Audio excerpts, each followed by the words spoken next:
guys, welcome back. In today's video, we're going to troubleshoot this Phalaenopsis orchid. I got this recently as a gift from my mom, and what I've noticed is that it has a little bit of an issue, and I want to get ahead of it, so I'm going to be taking care of it today. So I noticed that the leaves are a little bit wrinkly, so this is a sign of dehydration. I do water this orchid pretty frequently, about 2 to 3 times per week, but I don't think it's getting enough water. What really got me most concerned is that the flowers would open. These are beautiful, beautiful flowers. However, they'd fade right away. So as you can see over here, we've got a couple of flowers that have completely faded just a couple days after opening. And Mini Phalaenopsis orchids, their blooms tend to last pretty long. So these just opened a couple of days and they faded. So I know that there's something wrong.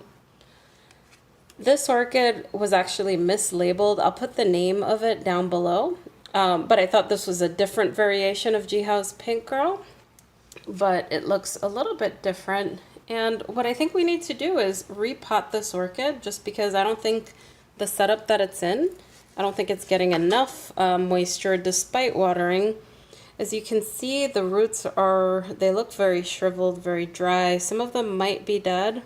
But I think what's going on here is that there's too many roots for this little tiny pot. The smaller pot you have, the faster everything dries. So I may need to water this daily in order to have success. But when you see roots like this that are shriveled, when you see leaves that are a little bit wrinkly, you have to get ahead of it and then change the setup. So what I'm going to be doing is I'm going to be upping the pot size. I'm going to be moving it from this little plug into a 3-inch pot. And then this will give it more moisture. The larger the pot, the longer it takes for it to dry. This won't stay crazy moist. This is just a 3-inch pot, but going from this to this, I think will help hydrate the plant. And then what we're also going to do is I'm just going to cut off the flower spikes to give it a chance to get rehydrated. These orchids do bloom a couple times a year. It's not unusual for these to bloom 2, 3, or even 4 times per year. But given the stress, I mean, look at the wrinkles. I think it's best that we give this plant a break, and then it can focus on establishing in its new pot, getting hydrated. I want to make sure these leaves grow nice and big, and then it'll rebloom for me in a couple of months when it's ready. So I'm going to soak this orchid and get rid of the moss, and then we'll come back to repot it. Okay, so I've got my sterilized cutting shears here. I've soaked the orchid, and I'm going to take this out of its little pot here, and then we'll see what's going on. I usually repot pretty quickly when they come in a plug like this, but this orchid came in spike. So when I get these orchids, I like to repot right away, except for when they have flower spikes, because it stresses the orchid. But given the leaves and how it's looking, I think it's best that we just repot it now. And as I'm removing the plug, it's sort of, we could tell that it was packed very tightly. So the issue with the tight moss is that it can suffocate the roots sometimes when you water. And in this case, I just don't think it was getting adequate moisture. It could be that when I was watering it, it wasn't absorbing in and maybe rolling off on the sides. That can happen when you have bone dry sphagnum moss. But all good. We're going to move it to an airier, fluffier sort of mix that will make sure that there's adequate moisture. So as I am getting rid of this moss, what I'm noticing is that there's some dead roots here. This definitely died in there, definitely getting suffocated, and these roots don't look so great. So I think I'm going to just soak it in a little bit of rooting hormone or something. I think I'm going to do that. I'm going to put it in some Super Thrive just to help out a bit, but this orchid looks so thirsty. I'm glad I unpotted it because it just looks like, now that I think about it, I think when I was watering it, the plug was so tight, it may have just rolled through the sides when I watered. So it's super dehydrated.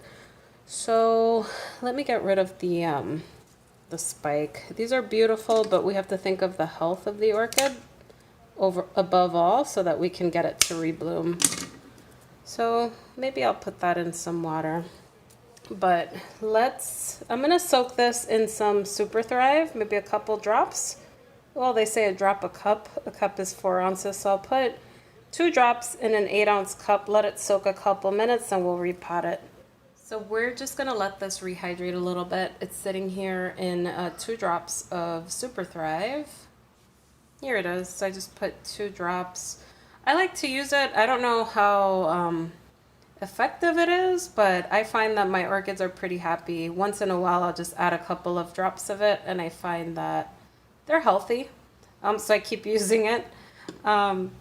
So we'll let it sit there a couple more minutes. I do think this orchid is severely dehydrated. I thought that the roots were sucking up all of the moisture too quickly. So when I'd water 2 or 3 times per week, I thought it just wasn't enough and maybe I had to start watering daily. But what I think happened here is that sphagnum plug was just so freaking tight that when I watered, I think the water just rolled off the sides into the bottom and wasn't giving this orchid any moisture.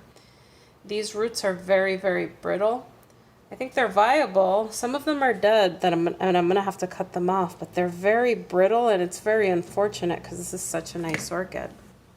And I think it's important you look at the warning signs and do something fast, or you can risk killing your orchid. So this orchid's very stressed. As you can see, the leaves are wrinkly.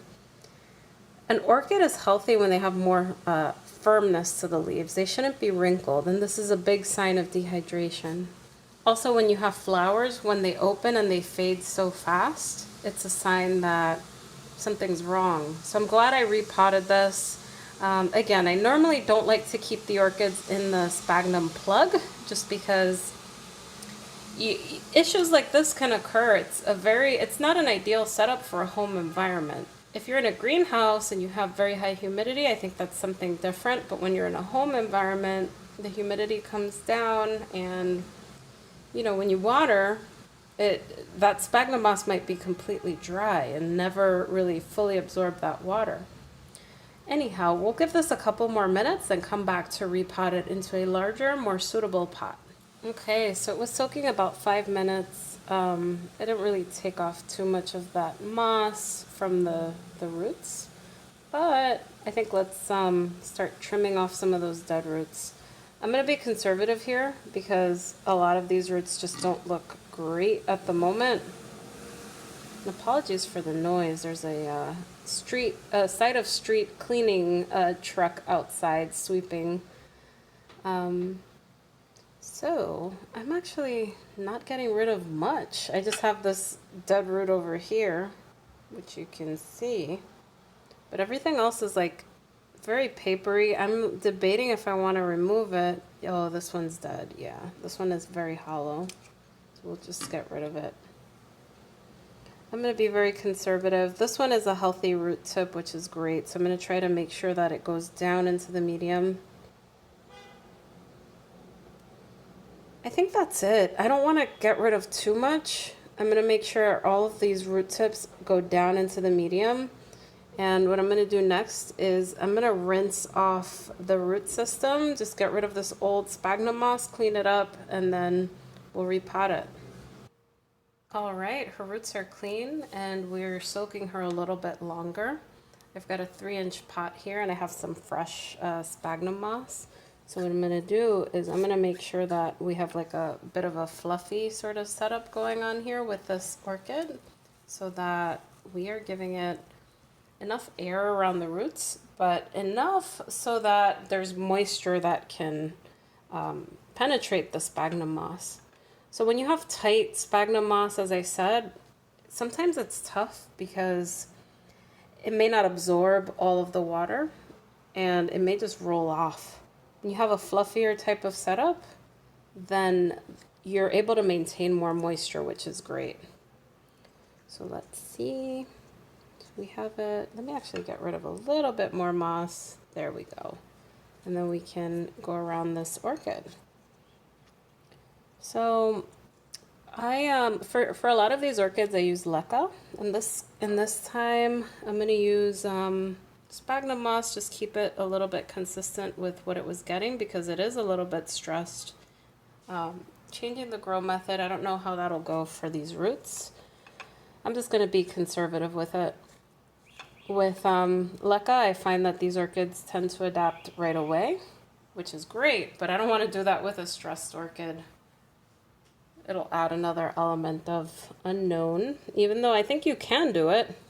I just choose to keep this setup the same. Okay, this one's going to be important because this is the root tip that's alive, so we're going to tuck it in a bit and then make sure it gets contact with the sphagnum moss. So when I first started growing, I used to have trouble with my mini Phalaenopsis orchids. The leaves would grow smaller than the last leaf, and I never understood why. And now that I have more experience growing, I realized that mini orchids are a little bit tougher than some of the larger orchids because they do dry out faster. So minis are not always as easy as you think. You think that they're smaller, so they'll be easier to deal with. However, I find that it's not the case. They are smaller, so you have to pay more attention and you have to water them a bit more. So that's the only drawback I'd say to the mini Phalaenopsis orchids. I'm gonna just top it off with a tiny bit more moss and then we'll be all set here.